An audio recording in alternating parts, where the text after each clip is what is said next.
کہتے میں نے سنا تھا کہ نافرمان کی روح بہت مشکل سے نکلتی ہے اور جو نیک لوگ ہوتے ہیں ان کی روح آسانی سے نکلتی ہے.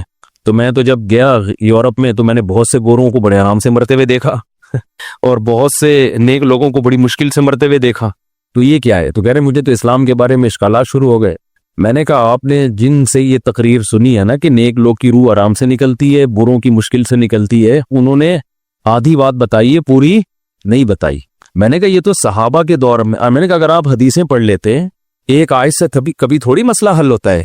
آپ کسی کی ایک بات لے رہے ہیں، دوسرے موقع پہ جو اس نے تشریح کی ہے وہ آپ نہیں لے رہے. میں نے کہا معاذ اللہ، اگر کسی کی کوئی موت کی کسی کو بہت تکلیف ہو رہی ہے، یہ اس معاذ اللہ اس کے برے ہونے کی علامت ہے، تو یہ تو پھر کفر ہے. حدیث میں آتا ہے کہ آپ صلی اللہ علیہ وسلم کو موت کی تکلیف دوسروں سے زیادہ ہوئی ہے. آپ صلی اللہ علیہ وسلم فرمایا اوعکو کما یوعکو رجلان منکم، مجھے بخار میں اتنی تکلیف ہوتی ہے جتنی تم میں سے 2 آدمیوں کو ہوتی ہے. آپ پر جب بیماری آتی تھی نا، آپ کو تکلیف دوسروں سے زیادہ ہوتی تھی. اور امی عائشہ رضی اللہ تعالی عنہا فرماتی ہیں کہ نبی صلی اللہ علیہ وسلم کا سر مبارک میری گود میں تھا جب آپ کی روح نکلی ہے، اور آپ کی جو میں نے موت کی تکلیف دیکھی ہے، جس شدت میں آپ جس تکلیف میں تھے، اس کے بعد مجھے کسی کی موت کی جو آسانی سے کوئی دنیا سے گیا ہو نا، اس کے مرنے پر مجھے کبھی رشک نہیں آیا. رشک کا کیا مطلب؟ کہ بھئی یہ اتنی آسانی سے چلا گیا تو اس کا مطلب یہ زیادہ اچھا تھا، اور معاذ اللہ آپ صلی اللہ علیہ وسلم کے اعمال کم تھے، تو یہ تو ممکن نہیں ہے نا. کہتے ہیں مجھے کبھی کسی پہ رش نہیں آیا کہ آرام سے مر گیا تو بہت نیک ہوگا. ٹھیک ہے نا، بہت مشکل ہے سمجھانا. امی عائشہ فرماتی ہیں کہ یعنی امی عائشہ کی حدیث کا مفہوم بیان کر رہا ہوں کہ نبی صلی اللہ علیہ وسلم کی موت کے وقت جو تکلیف کی حالت تھی، اس کو جب سے میں نے دیکھا ہے، تو امی عائشہ کی بات کا خلاصہ یہ ہے کہ اب اگر میں کسی کو دیکھتی ہوں نا کہ آرام سے روح نکل رہی ہے، یعنی آرام سے مر رہا ہے، دنیا سے جا رہا ہے، تو مجھے اس پہ رش نہیں آتا کیونکہ بہت نیک ہوگا. کیا مطلب؟ اس کا نیک عمل سے تعلق بولتے کیوں نہیں ہے. لیکن ہمارے ہاں سارا مدار کس پر ہے؟ مرنے کے بعد شکل کیسی ہے اس کی؟ آڑا ترشا ہو گیا تو جہنم میں جا رہا ہے اس کا مطلب. اور اگر مرا ہوا ہے، دانت کھلے میں ایسا لگ رہا ہے مسکرا رہا ہے، سیدھا کہاں جا رہا ہے؟ او بھائی، اگر خدا نخواستہ کوئی لکوے کا مریض تھا، کوئی فالج کا مریض تھا، وہ تو مرے گا تو اس کا تو بیچارے کا ہوگا تھوڑا سا چہرہ بھی ٹیڑھا ہو سکتا ہے، کچھ بھی ہو سکتا ہے، نیک لوگوں کا بھی ہو سکتا ہے. تو مدار کس پر ہے؟ اعمال پر. اور نیک لوگوں کو بعض دفعہ موت کے وقت ڈبل تکلیف دی جاتی ہے. ایک تو اس لیے دی جاتی ہے، یا تو اس لیے کہ کوئی گناہ ان کا باقی رہ گیا ہوتا ہے.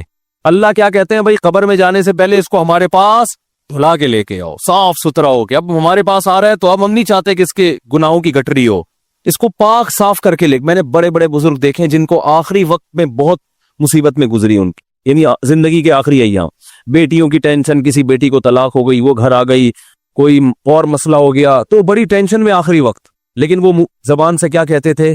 شکر.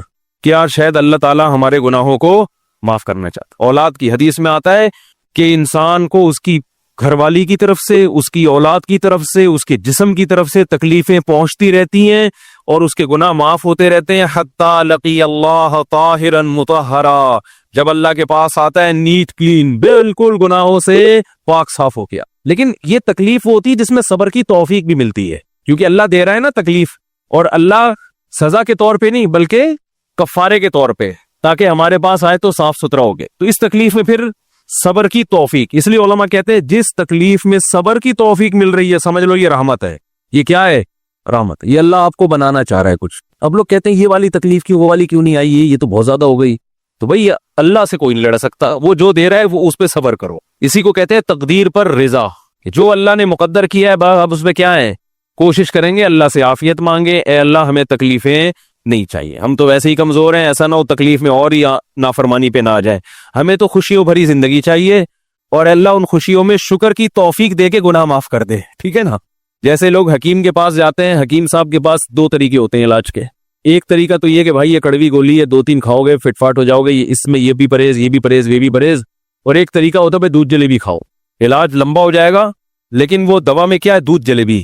تو آپ کہتے ہو بھائی یہ دودھ جلیبی والا مجھے دے دو، ٹھیک ہے لمبا علاج کروا لوں گا، فائدہ دیر سے ہوگا، لیکن میں یہ کریلے کا جوس نہیں پی سکتا. تو ہم نالائق لوگ ہیں، شکر سے بھی انسان کے ترقی ہوتی ہے. تو اللہ سے یہ مانگنا چاہیے اللہ ہمیں نعمتیں دے، تکلیفوں سے بچا، اور شکر کی توفیق دے تاکہ ہمارے درجات بلند ہو. تو شکر کے بھی تو بڑے فضائل ہیں نا. تو مانگنے تو کیونکہ عبدیت اور غلامی کا تقاضا یہ ہے کہ اللہ سے عافیت مانگی جائے، لیکن اللہ تکلیف دے دے تو اس پہ صبر۔ تو ہمارے نبی صلی اللہ علیہ وسلم کو ہاں یا تو اس لیے تکلیف ہوتی ہے گناہ معاف، یا اس لیے کہ درجات بلند۔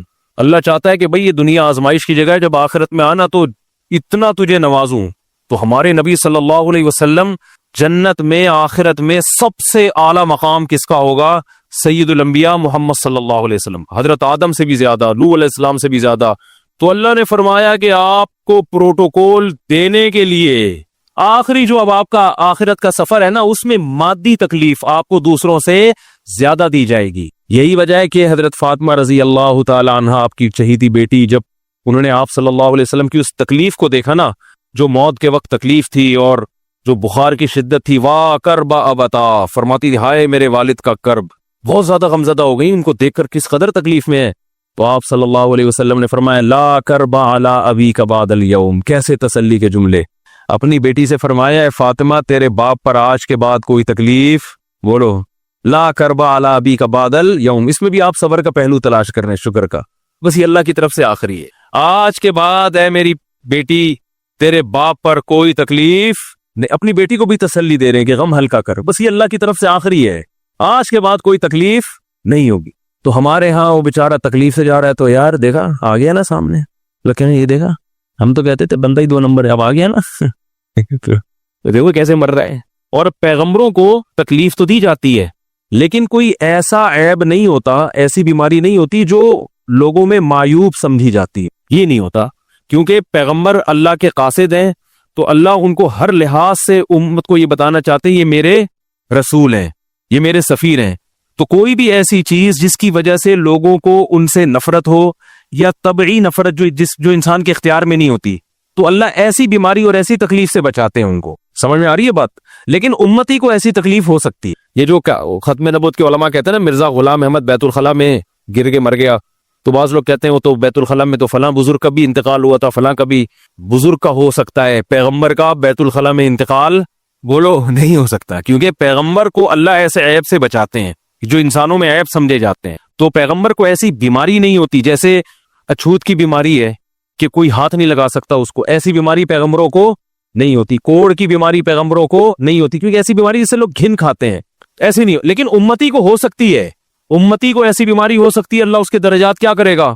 بلند کرے گا اس سے۔ مجھے ایک واقعہ کسی نے سنایا کہ ایک ہندو تھا، اس کو کوڑ کی بیماری تھی، کوڑ نہیں ہوتا گوشت گلنا شروع ہو جاتا ہے، تو یہ بیماری پھیلتی ہے، تو اس کے رشتہ داروں نے بالکل الگ کر دیا اس کو، وہیں سے کھانا پھینکتے ایسے کر کے، کہیں تبلیغی جماعت گئی، ان کو پتہ چلا، وہ بیٹھ گئے اس کے پاس جا کے، اس کو کھلا بھی رہے ہیں پلا بھی رہے ہیں، تو وہ بڑا متاثر ہوا، یار سب نے چھوڑ دیا اور مسلمان ہو گئے، تبلیغ والے تو اکرام کا کوئی موقع الحمدللہ چھوڑتے نہیں ہیں، تو وہ مسلمان ہو گیا اور پھر اس کا انتقال ہو گیا تھوڑے دنوں میں۔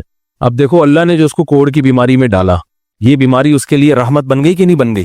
تو کفر کی حالت میں کوئی اچھا کام کیا ہوگا اس نے، اس کے بدلے میں اللہ نے اس کو کیا دے دیا؟ کوڑ کی بیماری۔ اب دنیا کہے گی یار عام کافر جو اچھے کام نہیں کرتے وہ تو فٹ فاٹ گھوم رہے ہیں، اور یہ تھوڑا بہت خیال کرتا تھا، اس کو اللہ نے کیا دے دیا؟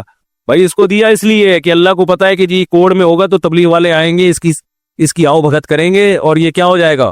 اسلام میں داخل ہو جائے۔ تو اللہ کے کام ہے، یہ اللہ ہی بہتر جانتا ہے۔ تو بعض دفعہ اللہ تکلیف میں ڈالتے ہیں تاکہ آپ کے گناہ دھل جائیں۔